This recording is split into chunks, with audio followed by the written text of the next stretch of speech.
Welcome to Phoenix Rising. I have a dear friend of mine here with us today, Mark A. Lyons, who is involved, and I'll let you tell him, he'll tell you the different ways between Drawing of the Circle and the Silver Broom, and that is located in Sayville Railroad Avenue. Railroad Avenue. Railroad Oh, Avenue. but there's so much going on.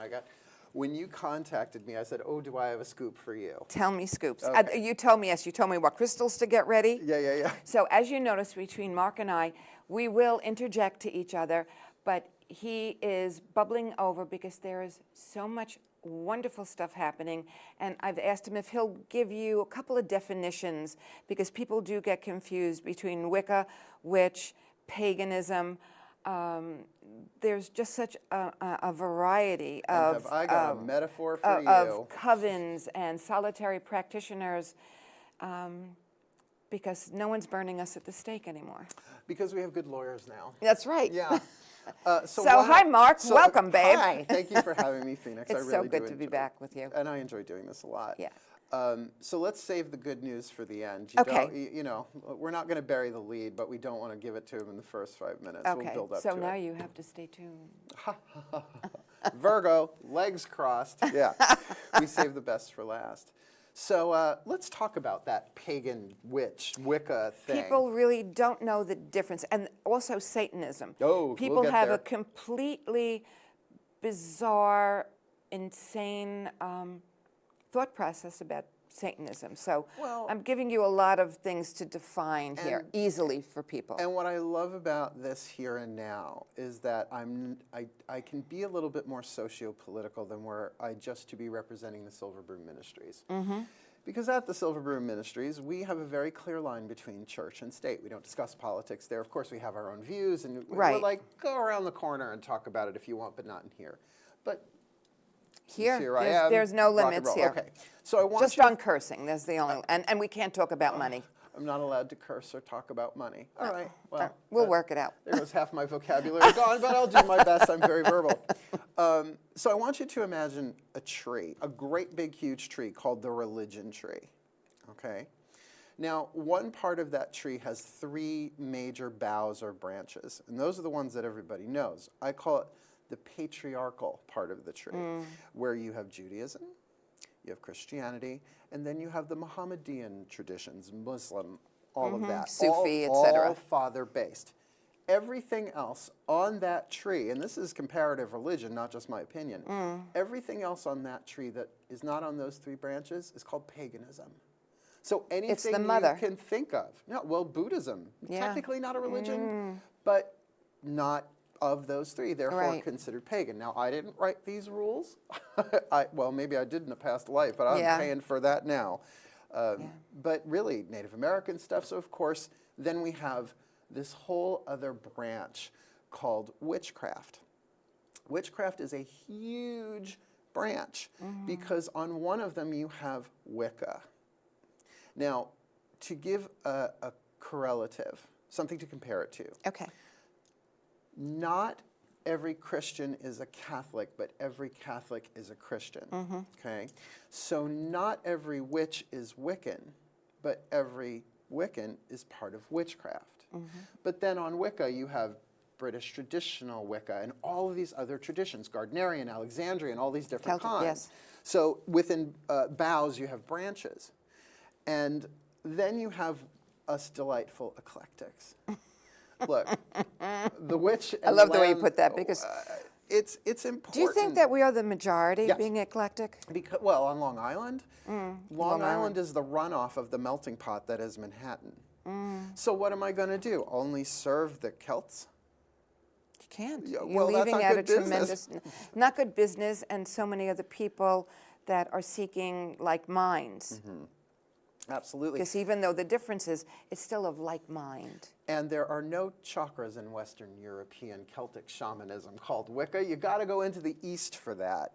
So I think Long Island in particular is blessed in that way, that our next door neighbors are so wildly different from us. Skin color, race, age, gender preference, gender identification. It just keeps multiplying like rabbits. Yeah. So why wouldn't there be a strong spiritual support for an eclectic path. That, yeah, I do study Reiki, but Reiki ain't witchcraft. I can clear a chakra. I love my Sanskrit chanting. Yeah. That's personal practice. But to identify sociopolitically as a witch is my decision, because that is what I am. The two things I will never recant, well, maybe there's a third. The first one is... What do we say? Never say never, well, right? well, I'm gay. Like, go ahead. Stop. Burn me at the stake. Stick red hot needles in my eyes. I'm not recanting. Ugh, not going to happen. Nothing wrong with women. I love women. I love the blue. I love women too much to have sex with them. That's Yeah. how strong my love of women is. This It's like, is a no, good thing. go find somewhere else. I love you too much for that. And women come on to you like crazy. All the time, because I'm safe space. And there is that thing about, the unattainable. Yeah, I know this woman very well, and bless her heart, she's in her 70s, and she's still trying to convert every gay fella she's ever come across. Have a nice stiff drink, and good luck with that. I don't get it, and I leave her each alone, their- let her do Well, whatever. In the Wiccan Read poetic version by Doreen Valiente, it's the second or third line, live and let live, fairly take and fairly give. So though that is Wiccan, I have adopted that, as well as 8 words the Wiccan Read fulfill, and ye harm none, do what ye will. Those are personal ethics for me. Right. But this is Long Island. It's a little squirrely, especially with that traffic coming into the Hamptons. Oh my My good God, harm none, harm none, harm none, harm none. I've got a lit cigarette and coffee. Right, What right, can I right. do while I'm What sitting can in I do traffic? here, right? No, that's not who I want to be. Yeah. But you also wanted to know like how I got involved in all of this. Yes.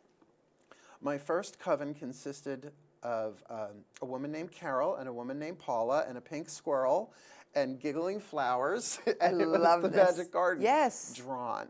I mean, they sat me down in front of the TV. Let's see, I was born in '68, so maybe by age 5, I was already being babysat by the great big huge tube TVs. Remember those Gigantor, those monsters?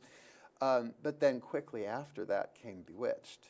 Now, it was already on the air. The Magic Garden, a lot of people don't get what their foundation was. Yeah. No, I wanted the story box. I am the story box at this point. I tell a lot Yeah. of stories. It's the way the shaman teaches. But then by the time Bewitched came along, by the way, and let's put a time frame on this, it used to get preempted by Watergate, by the Watergate hearing. Oh so my I knew I hated gosh. Watergate. I had no idea why I hated Watergate, but that's why. So They we're would going back knock to the, Samantha and Endora off. Wasn't Endora wonderful? The thing about Endora is she was my first non-drag drag queen. I was like, I don't know where she's getting all that chiffon. She must have little elves stitching that stuff up in the basement. But And that poofy hair. and that eyeliner. Girl, that eyeliner was- eyeshadow. Who gets away with Yeah. dark aqua eyeliner Yeah. anymore? Well, it's Long Island. Depends on where you go. So, and then from that, I started studying magic tricks. There was a magic store in Baldwin. I lived in Freeport when I was a kid. And I used to drive my father crazy, take me to the magic store every day after school. So, I started learning card tricks. Yeah. But I quickly found out that that was not quite the same thing. I mean, Wasn't giving you the feeling that you were. I was good at it, though. I could I make shit bet you disappear. were. Still can, but different practice. So, I can do the Wiggle, Bewitched. yes. You ready? Yeah. I just need the sound effect, which I could have on my Right. phone. Have little chimes here for you. So then, I started reading books. And my mother is a teacher. Still is, even though she's retired. A nursery school teacher, so I'm the youngest. So she divorced That's my... interesting because I'm the youngest, yeah. you're the youngest, and the They let gentleman, us juggle Gene, knives. and Gene, that was here earlier, he's the youngest. Because after they've raised other kids, they're exhausted. So let's see, my mother divorced my father, married her divorce lawyer, my stepfather to this day, All right. Arnold Firestone, ladies and gentlemen. Stop it. That's my stepfather. Oh, did he do your divorce too? Just about. Oh my God. That's why I'm I always a loved little- him. He was one. So that's amazing that you said that. Yeah, he's my stepfather. I call him Zeus, and I call my mother Hera. So when I refer to Zeus and Hera, I'm either talking about my gods or I'm talking about my parents. Fascinating. So, so we had stepbrother, stepsister, blood brother, Mark. So my brother's name is Matthew. I'm Mark. Had she stayed married to Hello. my father, there would have been Luke and John. I would just pray they would have been boys. That could have been awkward. Yeah. But they let me juggle knives. My mom was like, as long as you're reading. Well, I started reading tarot, and I got my first copy of Earth Power by Scott Cunningham from B. Dalton bookstores in the South Shore Mall in the occult section. And I have my Scott Cunningham book, Solitary Practitioners. He presents things so beautifully. Goddess He did. bless and rest his soul. If he is not a spirit guide of mine, then something's up. How long ago did he pass? That was in the 90s. So he's been gone for a while. And apparently he was gay. And rumor has it he died of complications of AIDS, HIV. I don't know. I didn't know him. I don't know. I would have loved to have, I would have loved to make out with him just because he was tall and smart. It's my type, I guess. So then it was just off and running. I mean, I went to, my father insisted that I get confirmed in the Catholic Church. I was learning how to read runes and palms and all While of you were that. getting confirmed in the church. Absolutely, absolutely. And your mother married a Jewish lawyer. So they excommunicated my mother because she married, not just remarried, but remarried a Jew. Now look, you want to piss off a gay man? Do something to their mother. Yeah. Well, at least me. I'll speak for myself. So then it was just self-study. I mean, there was no, the only fiction really that we had that wasn't on television was horror. So that goes back to that whole Satan thing. Look, Satan is a liturgical Judeo-Christian thing. Yep. If you don't want to call it Wicca or witchcraft, you can at least call it shamanism. Shamanism is global. There's shamanism everywhere. And it predates words. It predates any form of formal communication. So Wicca, Western Celtic shamanism. Strega, Northern Italian shamanism. I tend to lean more towards the Greeks and the Sicilians, that whole Mediterranean area. Yeah. But whether it's Egyptian or whatever, it all predates the idea of the adversary. So what made that confusing is some Satanists, and this is a while ago, started referring to themselves as satanic witches, which it makes my brain hemispheres rub together the wrong way. When you even say it, it's a contradiction. It's a complete contradiction. So when things are said, put out there verbally, energy-wise, how I respond to it is it impacts a certain part of my body. So when you said it, it's as if, it's my brain just went in, my mouth got dry, and my stomach turned. Because it doesn't, I can't comprehend it. It's not a natural thing. Words.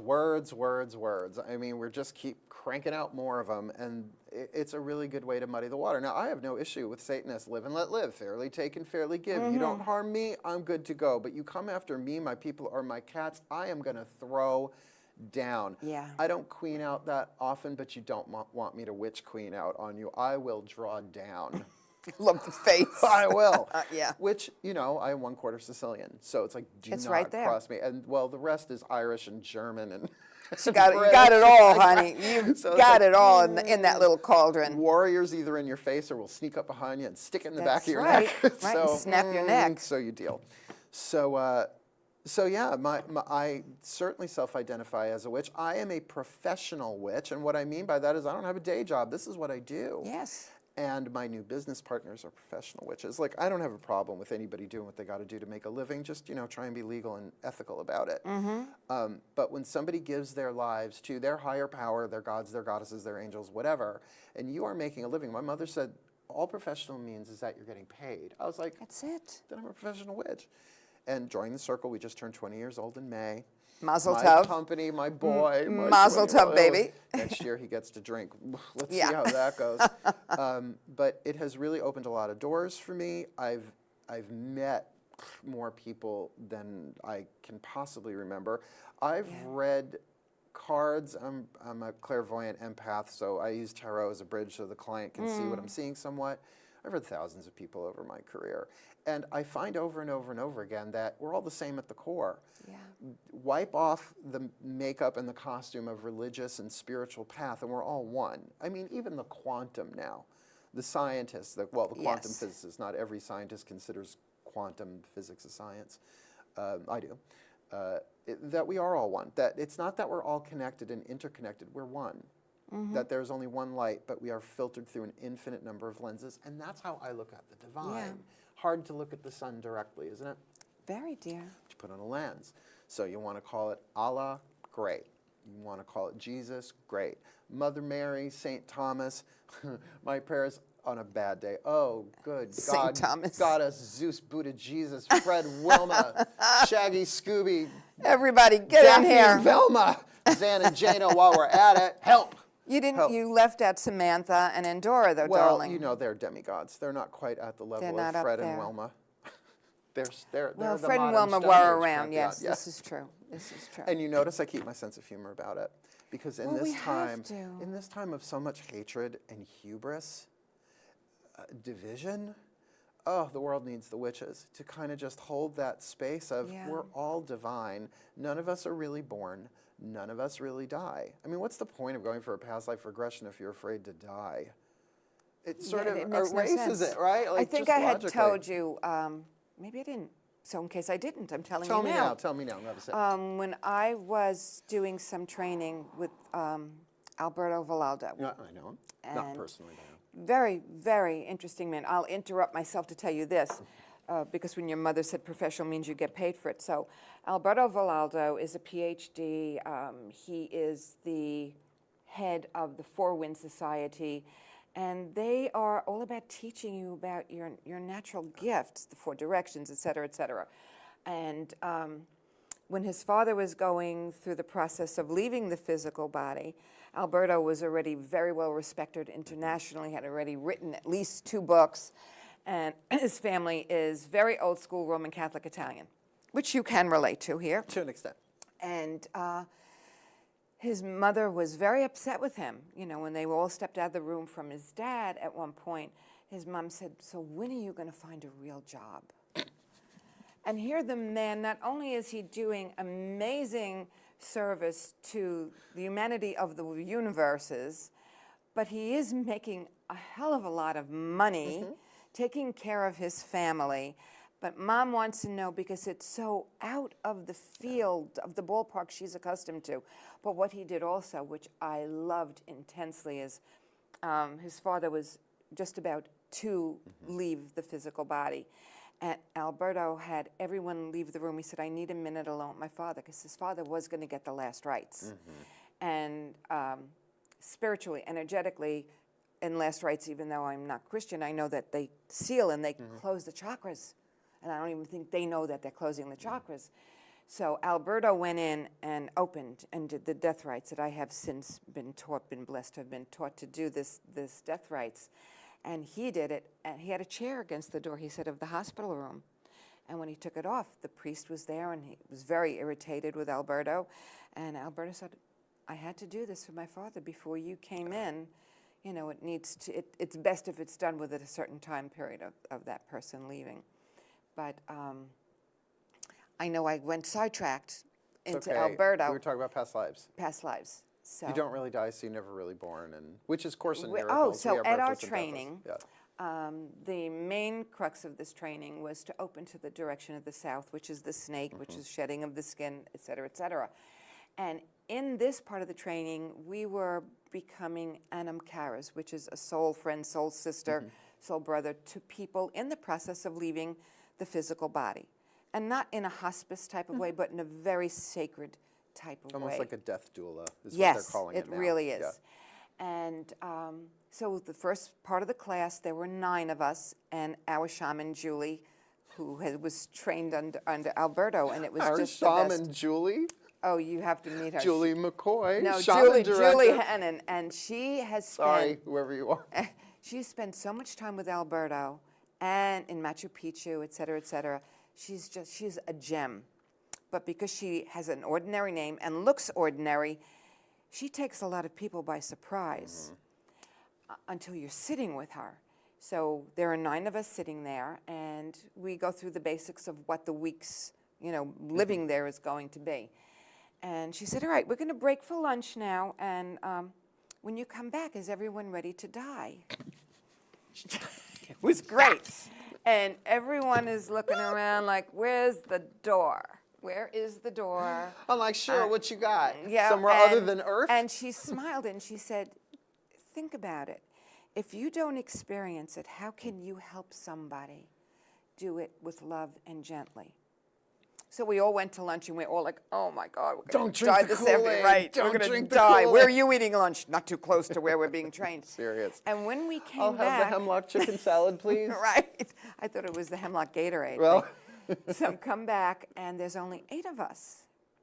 And interestingly, the one person that did not come back was a woman that worked for hospice for many years. Dear.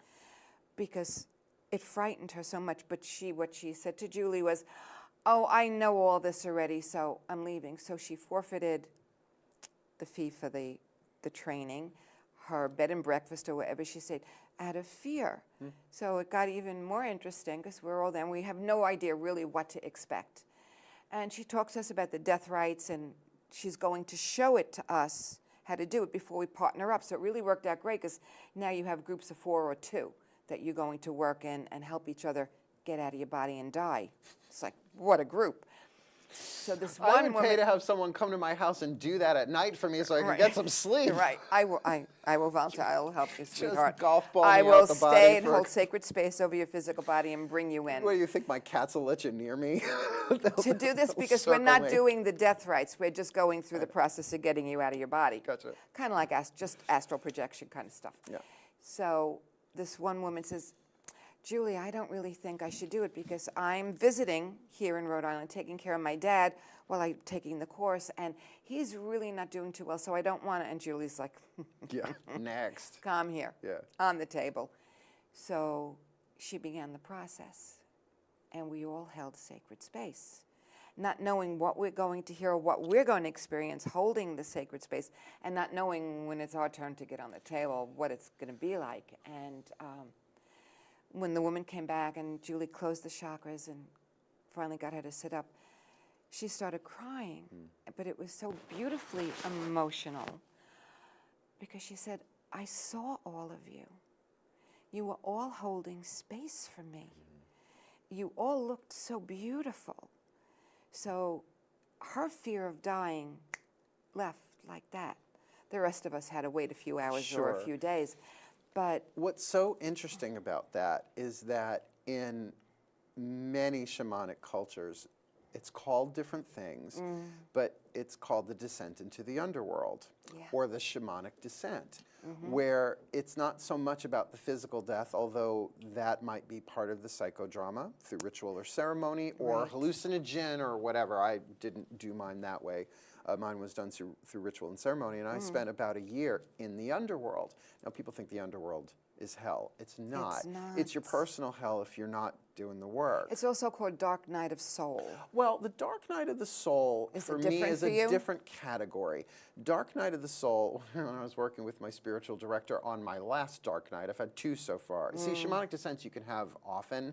Dark Nights of the Soul are when your life gets messed up beyond your capacity to mess it up, where the hand of the gods or whatever you want to call your higher power is at work. And as I said to my spiritual director, because I needed someone who was not part of my community, I needed somebody way outside, so I actually went to a Christian spiritual director, brilliant man. I call him Sid, that's not his name, it's short for spiritual director. I keep him anonymous. He's saved my life. Well, the first thing he said to me was, so where do you think God is leading you? And I looked at him, I said, if I knew that, I wouldn't need a spiritual director. And he busted out laughing. I was like, you are the right guy for me. But then what I said to him, to me, the Dark Night of the Soul is the most horrid, ridiculous, spiritual transformation you can go through that sucks beginning, middle, and end. And he goes, you're right. You got it. And it is a form of spiritual transformation where descent into the underworld, embracing the shadow, it's mythic, it's ancient, it's archetypal, it's shamanic, and we all have to do it. And if we don't get to, I'll switch languages here, do the alchemy of lead to gold within our system. Okay. So the descent, is that also another way of calling it, oh God, what's the phrase I'm looking for? Soul retrieval? Yes, thank you. Clairvoyant. Thank you, you got it. Yes, soul retrieval. And that's the thing, doesn't matter what you call it if it works. Is it if that title resonates for you? Yeah, I just prefer the shamanic descent. It's a little bit cleaner than descending into the underworld, which, but every hero in the hero's journey. Hero's journey is big right now. I believe it was Joseph Campbell who coined the phrase from doing all of his work, Power of Myth. But it really is an archetypal pattern, and we're all heroes on our own journey home. But when has it ever been easy? And then there's the path of true love. Oh boy. Hard. You have to learn how to love and forgive unconditionally all Roll the your time. eyes some more, kid. Oh my God. I mean, the romantic ones are hard enough. What about family? So all of that is the hero's journey to me. Yeah. So for me as a witch, at least I can keep, an eclectic witch at least, I can study and pick and choose what feels right to me in terms of spiritual languages, understanding that the core is all the same. Where, you know, and if people don't like it because I'm too gay or because I'm too loud or because I'm too this or because I'm too that, I didn't incarnate. Well, we're all too something. Well, I didn't people. incarnate for anybody else but me. Like, my goal is not to be, you know, the most powerful witch in the world, although I'm sure the perks would be nice. It's to no longer have to keep reincarnating, to step off the wheel of reincarnation, which to me is a Buddhist Taoist thing. By just being our authentic selves, there's like a... Well, you're not carrying all that tension of trying to make anybody happy. Right. Now, I heard... And we make, I know I do, and I know you well enough to know that we both tick off a number of people. Well, I do it without even trying, which is kind of fun. I don't try either, and and they say, but Just me. I didn't know she can make me feel like that. Well, I've heard my whole life that once you turn 50, you really don't give a crap what anybody thinks about you anymore. I was born that way. I'm going to be 50 in a couple of weeks. No, it hit Buckle me. your seatbelts, folks. It's going to be a bumpy life. I think it hit me more in my 20s. No, I came out of the womb just like, No, Yeah, I didn't come out like that. I did. The Capricorn Gemini rising, I'm learning a lot about that now. But I did try to please when I was younger. Well, you're the youngest. And it was like, But that's your after job. a bit, it was like, ugh, this is nasty. We're not doing this anymore. That's the job of the youngest child usually, is the entertainer and the people pleaser, because, you know. But And I then was the entertainer. I was a dancer. And so we get to run wild. So it's worth the price of admission. And there's so much creativity in witchcraft. You know, the more and more I study the quantum, the more I'm realizing that all spells are, and prayers and rituals and ceremonies are just ways of manipulating the quantum field. So it's not that you create a reality, you just switch which string you're on to get into the reality that you want to be in. Well, I tell people when I do some adult education classes or when they come to me as clients, and I will say to them, I will give you a very simple spell for that. And they're like, oh. And I say, the spell is the same thing as a prayer. Yeah. Where's your intention? When you curse at someone as you're driving, here's your intention. G for guilty. It's so much your intention. Yeah. So it's semantics. When I've been in churches, you know, when a friend or a dear one has passed, and they, you know, with the incense and the chanting, it's like, excuse me, hello. Every holiday has been stolen from pagans. Well, and that is the socio-political part that I try not to talk too much about publicly, because I'm not interested in what our ancient ancestors did or, you know, what they changed. Is it holiday rape? That's a bit much, but I've heard that rape, holiday rape or holiday. I'm like, well, you know what? PSE&G doesn't care. I still have to pay my electric bill. That's right. So to keep it grounded, I am a Virgo, 4 planets, Leo rising, Pisces moon. I was born on a full moon. So I really have to keep my feet and my roots firmly planted while I reach for the gods and serve everyone else in between in the meantime. That's rough. That's a big plateful, honey. Well, I'm a minister.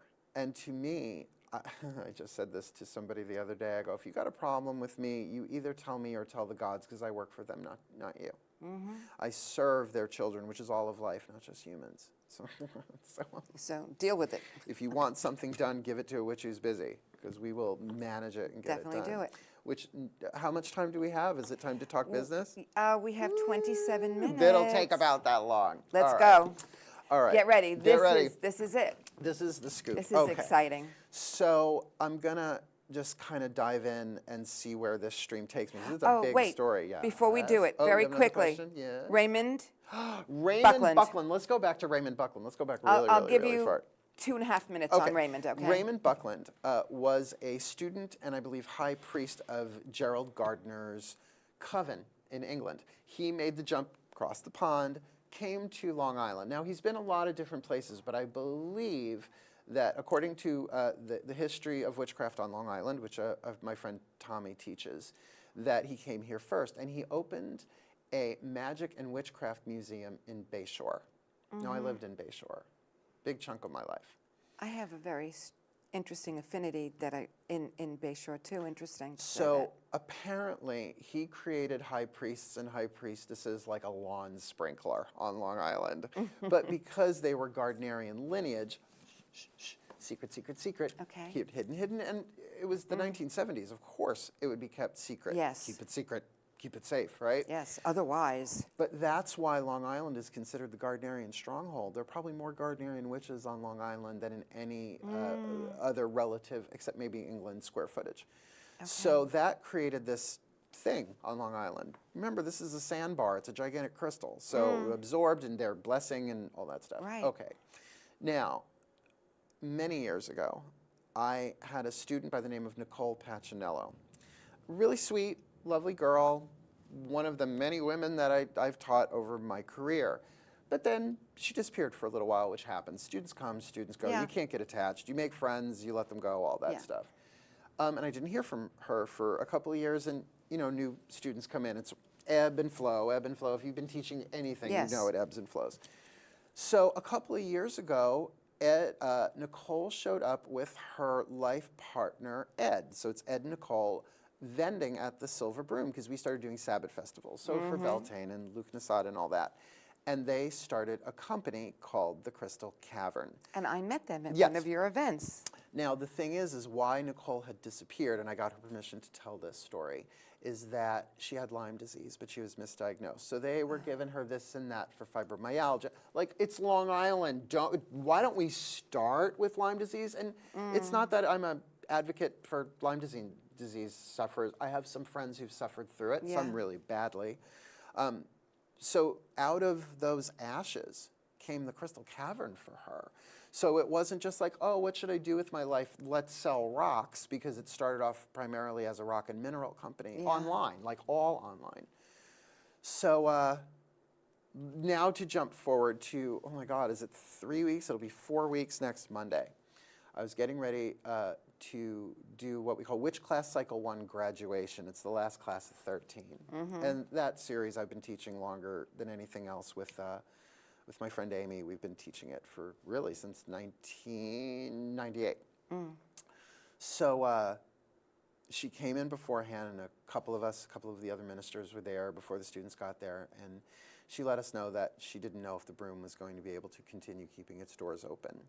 Now, just to diverge for a second, there has been a drop in spiritual, not activity, but spiritual event attendance on Long Island, not just through the Silver Broom, but many, because I know a lot of people on Long Island, they're like, what happened? What happened? It's like the bottom fell out. It fell out. And I think part of that has to do with the misogyny and the racism and all this stuff that's coming up, perhaps. But also, as a witch, I know that everything is cyclic. All that rises falls. The waxing and the waning of the sun and the moon is how we really do time our world, right?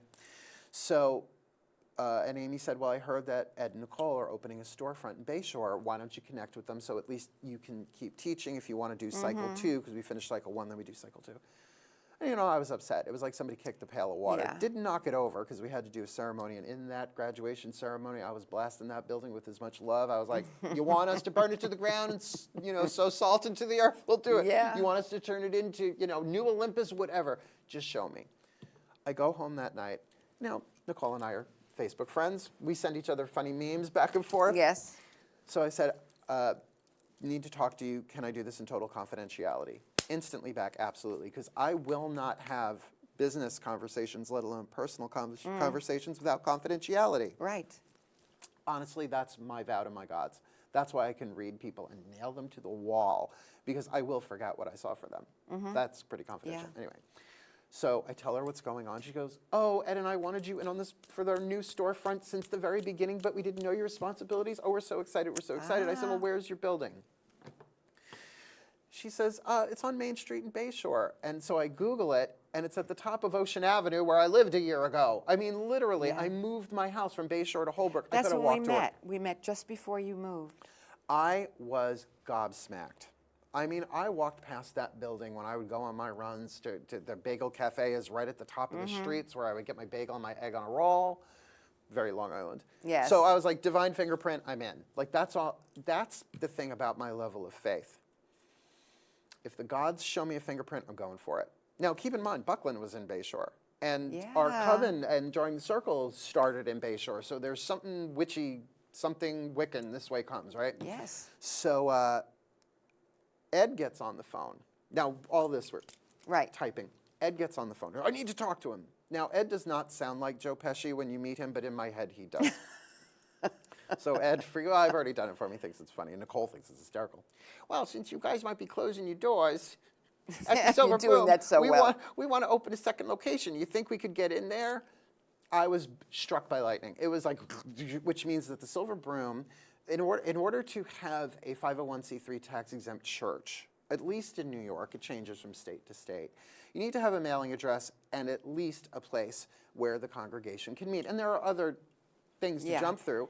So and this is why, if anybody thinks I masterminded this plan, no, I was just present when the gods threw the puzzle pieces on the table and just went, oh, look, if we just do that.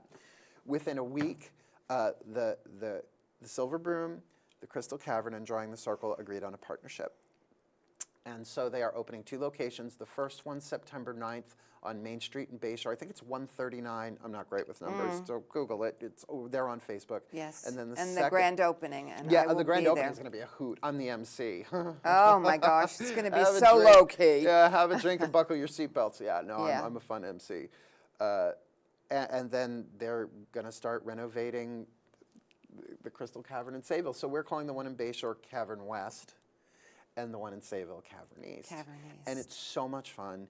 And what they're doing to the place in Bayshore, it's the most, I mean, they haven't even finished renovations, but and it's amazing. They built treatment rooms, meeting rooms.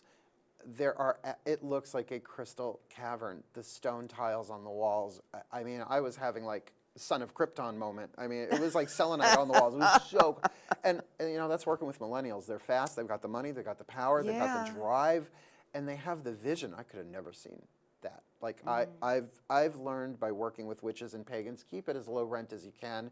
This is the most, it's like Saks Fifth Avenue with crystals. Gorgeous. I have no idea what they're going to do. And they're doing it from the heart. They're doing it because it's part of their rising from the ashes. They've already risen from their ashes. This is their life purpose. And the amount of work and commitment that they're putting into it, really driven by spirit, has just given me this boost and an excitement again.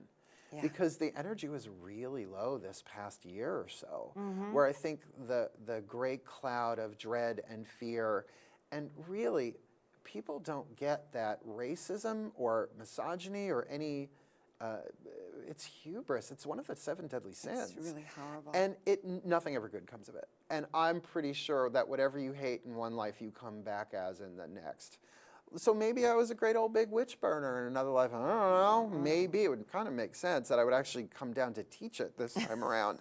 Because my ultimate goal is to awaken from this dream. I mean, all of the ancient mystics, and now really even the quantum physicists, are saying this isn't even real. Yeah. It's vibrating particles of light that flash in and out. So it's not even solid. On my Facebook page where they have you, that you put a comment, and I have, this is not real. Yeah. This is not real. Yeah. Create what you need to create, because this is all an illusion. And if we were to fall asleep right now, right? Like if I had the sleeping spell, I would get more sleep. I don't have that sleeping spell. But let's say I snapped my fingers and we both fell asleep and we dreamed we were in the Bahamas. Beautiful Bahamian Sea. Yep. You know, pack of Rothman cigarettes because you can only get them in the Caribbean. And strawberry daiquiri is my thing. Please. Right? And we had a really good time, and of course, Jose came and served us drinks. Hello, Jose, what a lovely Speedo you have. And then we woke up, we'd say, was that real? I remember the taste of strawberry tobacco and a Speedo. That's all I remember, right? The taste of the Speedo, huh? Well, I won't go any further, I'll be good. No, I am the irreverent reverend. It's Reverend Potty Mouth. Reverend Potty Mouth. Reverend Speedo Mouth. Yeah. So I believe that when we do cross over, it's not that we really cross over, we just wake up from another level of the dream. Yeah. And when we completely wake up from the illusion of separation, there will be no mind. It's only spirit. It's only God. It's only the Tao cannot be defined. When we were together the last time doing that other show, I think I had told you that I was involved in Eckankar many years ago. And my son Jonathan was maybe 3 years old, 4 years old when this happened. I went away to a seminar for a weekend. And I don't remember where it was, but my sister flew in from where she was living. I flew in. So I was with my sister, and I picked up a book about Eckankar for children because I wanted to explain it to Jonathan. Okay. And so here he has a Jewish mother, he has a Greek Orthodox father, and his mother is a witch under the covers still at this time. His grandmother was a witch out from under the covers, so the child had mass confusion going on. So you gave him Eckankar? I gave him Eckankar. Yeah, Come go on, circle let's the building, just go. honey. Let's just go do the whole thing. So I get home, and the marriage was already kind of like, yeah, you know, there's no other word for it. Cycles. Cycles. Yeah. You know, we had said earlier, you know, you make your bed, you have to lie in it, but you change those sheets, honey. Let's hope. Let's do it. This isn't It's working. Egyptian cotton. Out, I'm not screwing out, around. out.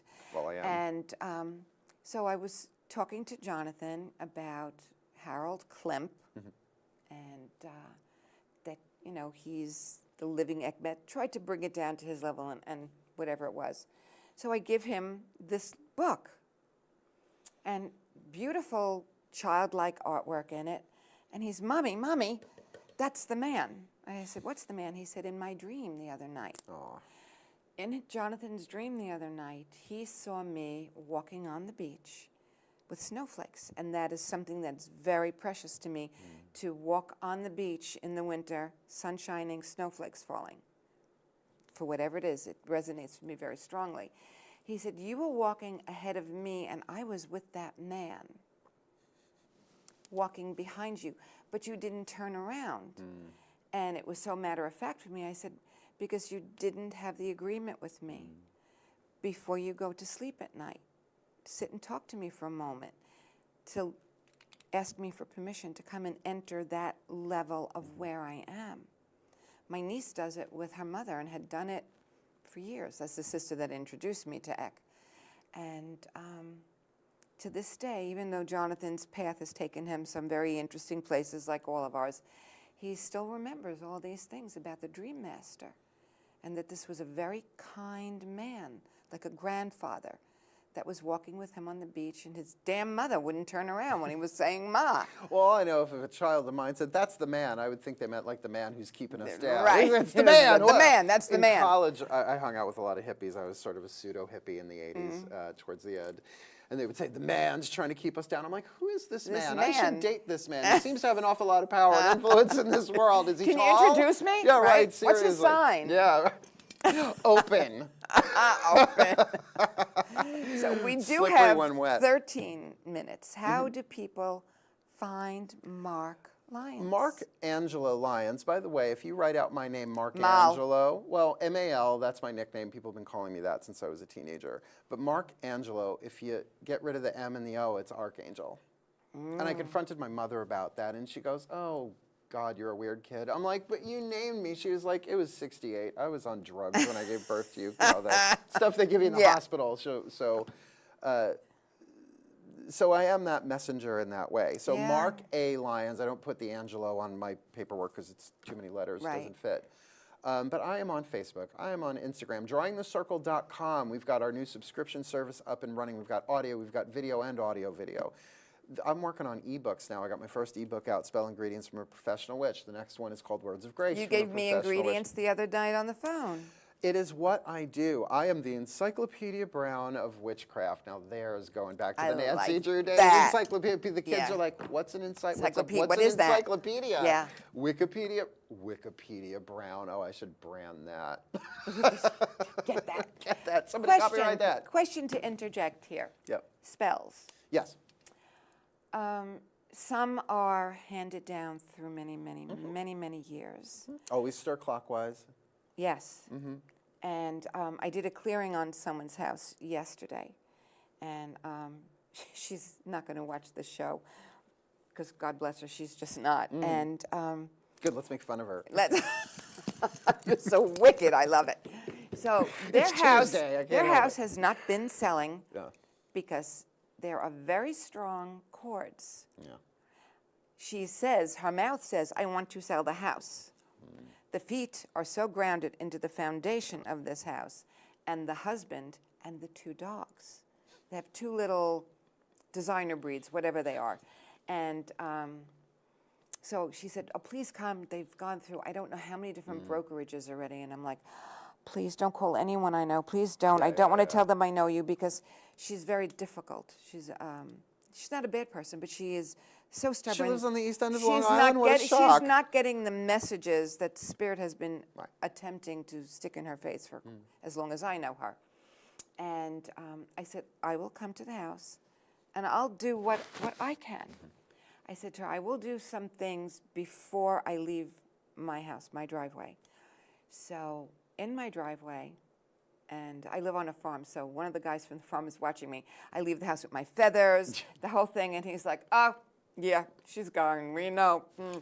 They're very funny about it. But it's interesting, because whatever crops are in front of my front door grow extremely fast. Of course. It's like, perk. Hello. Which perk? You know, oh, look at all the onions, how they came up, bada bing, bada boom. But I said to her, I'm leaving my driveway now. And I didn't tell her exactly what I was doing, but I was doing some cord cutting before I got to the house, 5 minutes from me. And I'm thinking, damn, I should have told her her dogs are going to be aware of it. Even if she's not, the dogs are going to be aware. So I said, I will text you when I get to the driveway, because they didn't want me to ring the bell. The dogs are little yappies, and they would have gotten hysterical. What a shock, designer So I breed. said, I'm here. She said, oh, we have the boys in the other bedroom. I said, okay. I said, usually I do the outside first, but I figured it doesn't matter where I start, because she's not ready to let go of the house anyway. So I come in, and we're chatting for a bit, and I had different incenses with me, because she has certain sensitivities, but I brought dragon's blood with me, and No dragons are harmed. no dragons are ever harmed. Dragon's blood. And I brought some sacred salts, and I said to her, what I'm going to do is just very simple. It's your intention that has to be very powerful. So I went counterclockwise around the house, and I knew I was not the one to do clockwise to close it up. I said to her, after I leave, you ought to go clockwise, exactly following my steps. You gotta make them work. So you have to do this. Well, the dogs came to meet me when I went to go do my little sprinkling in that room. And at first, Rudy remembered me from when he was very tiny. And he said, oh my God, hello, hello, hello. And the other one's hello, hello, following brother's thing. But the other one, I'm saying, he's much more in tune than Rudy. Rudy's a little simpler. That's it. Yeah, you got it. The antenna was off. And so the other one, she picks him up, and he's not happy with me. And I said, what were they doing about 3 minutes before I got here? And she said, oh, they were barking, and I said, I apologize. I should have told you to watch their behavior, because I was cutting cords, you know, before I got here. And her husband looks, he's a New York City cop. He's like, what the hell's going on here? Woof. So, yeah. But he's Literally. okay. He knows what I do. I usually just candle the ears, but she said Phoenix does this also. And he said, all right, I don't want weird people coming to the house. So, yeah, well, hello, I've been in your house many times, and I do qualify Too late. under that. So, but it was fascinating. So the little dog snapped at me, and my hackles went up, but in the sweetest witchy way. And I just, Handbag. And I just said, you little shit, excuse me. Don't ever do that again. I apologized for not telling your humans to tell you beforehand, but you never snap at someone like me. You just don't do it. His teeth turned into rubber. They didn't fall out. I can't understand how this happened. Yeah, whoopsie. So, and when I went outside, I did the smudging, and I had other clients to see later in the day. So I said to her, when I get back to the house, I'll do a little more before I go in. But when I sat there and I was talking to them, I said, you do realize when I'm cutting cords, I'm not cutting the cords of the house to its foundation. Right. What I am attempting to do is to cut the cords between you and the house and the dogs in the house. If the cords are not meant to be cut, I could cut them from today to kingdom come. The house and you will break that relationship like any other relationship when you're supposed to. It's mostly psychology anyway. It's what it is. Did it sell? I don't know. I don't feel that it's going to sell. I have another client in West Hampton. Her house has been on the market 6-7 years. And when I was there one day, she said, what do I do? And I said her husband's name, Mel. I said, Mel's not ready to sell this house. Yeah. She said, oh, yes, he is. You know, he did this, he did that. And I said, he's not. So she drags me into the den where he's sitting. And she said, Phoenix said you're not ready to sell the house. He said, I mean, right there, right in front of her. It was so obvious. Yes, of course I am. And I said, you need to be honest with yourself and your wife and the house. You are not ready. So why don't you just rent it out year-round or for the summer and go. Go where you want to go. Leave your attachment to the house alone. You're not ready to cut. And I try to explain to people that don't understand. And there are energy cords. Well, even just psychological attachment. We're attached to the clothes we wear. That's why we put labels on things. This is, I mean, I've got my Prada hidden under there. I got that. Somebody gave me a Prada bag for free. That's Prada. It's my girl. It's mine. Okay. It's mine. It's mine. And it's all false. It's all psychological. Totally. It's all we could illusion. do all this without the. We do things without the mind. Right. So much getting involved like because you the wear symbolic power your undercuts goodies, it. I wear my goodies, and these are my goodies too. But we don't really need them to do the things that we do. Yeah. But ritual, like me yesterday with the incense, the feathers, the salts, the ceremony, for me it helps my ritual for my mind-body connection to create this. I can do it right from my living room to her house. I don't need... It is another form of creativity. That's why Witch Class Cycle 1, we've been teaching it for 20 years. We call Cycle 1 the basic art and science of witchcraft. We don't get into the religion. We talk about gods, but we do it through Jungian archetype. Right. Cycle 2 is spell book, where we take everything in Cycle 1 and plow it into a different type of magic: love magic, money magic, healing, health, all that stuff. Right. And, you know, Cycle 3 is more the mystical stuff. It's called gods and goddesses. Well, it's all creativity. It is. And you can create your own spell. Yeah. That's how I was leading this in.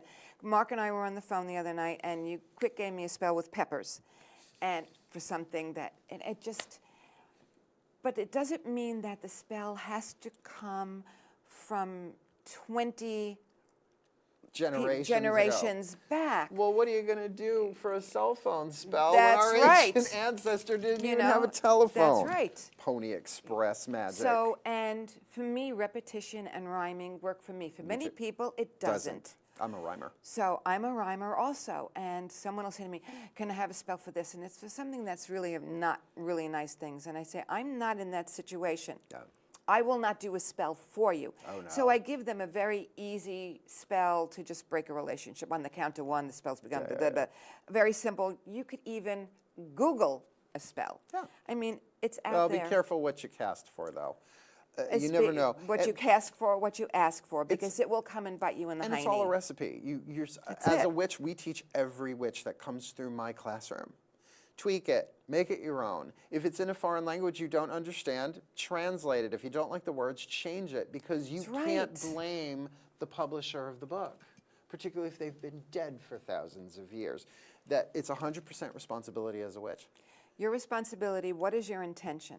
I also follow the rede of harm to none. Oh, well, and so it goes and there are some yourself that as don't. well. And for me it works, for some it does not. There's so, you know, Carl Jung said, and this is a bad paraphrase, that psychology is not a substitute for spirituality, or vice versa. So I'm not interested in people who think they can remove bipolar disorder through a spell. Yeah. To me, I'm like, my cats make that noise. Yeah.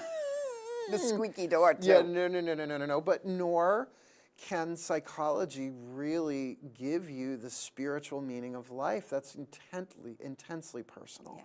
So I guess it's the Virgo in me, I really try and walk the balance between the two. I refuse to even visit, let alone be a member of tinfoil hat woo-woo land anymore. I worked on Long Island during the New Age 90s, honey. I saw some crazy crap go down. Yeah. Copper pyramids and Reiki water and Reiki beads. They were plastic. $125 a bead. Come on. Somebody's the making New Life money. Expos, the Whole Life Expos. tinfoil hat woo land. It's really not a witch's fertile soil to grow in. No. Or anyone's really fertile soil. Well, you know, everything in this world gets merchandised sooner or later. Yes. And at least I know with Ed, Nicole, the Silver Broom, the Crystal Cavern, Drawing the Circle, that we're really doing it to serve, but we're also trying to break that pagan poverty thing. Yeah. It's like, why? Why do we have to suffer? Yeah, I do not need much. My mother always said to me when I started my company, Drawing the Circle, she goes, just remember, sweetheart, it's not food, clothing, or shelter. Like those everybody needs. What you're selling is a luxury. Well, it seems like in these times that it's not so much the luxury anymore. And therefore, we are stepping up our game. I'm so happy. I am so excited. I feel like, well, I started Drawing the Circle Productions when I was 29, right before I turned 30. We have 1 minute, babe. Well, now I'm 49, about to turn 50, and they're making me do it all over again with a whole other company. Millennials, and it's so much fun, oh my God. So come check us out on social media and Facebook and Google us. DrawingTheCircle.com, we got tons of stuff. Yes, and even if you see the show after the grand opening, please come on down. It's going to be That's just the beginning. All of this is just the beginning. What lay ahead? Ooh, it's exciting. Wonderful things are blossoming. And I can't wait to see you there that night. We're going to have a field day. And I am definitely going to be there and to hopefully be a big part of it. September 9th. I'll be there September 9th. Sunday. Thank you, everyone, for welcoming Mark and for welcoming Phoenix Rising into your home. And it just touches my heart when people say, I've seen you, I've seen your show, I've seen you on TV. And I'm like, really? People really watch this. Torches, pitchforks. That's right. And they really, really watch it. And if we have taught you even one little thing today or opened your mind and your heart to one thing, we've accomplished a tremendous amount. Blessed be. Blessed be. So thank you so much, my dear friend. Anytime. Everyone, blessed be. Namaste. Have a beautiful day. Thank you. I rhymed. You did.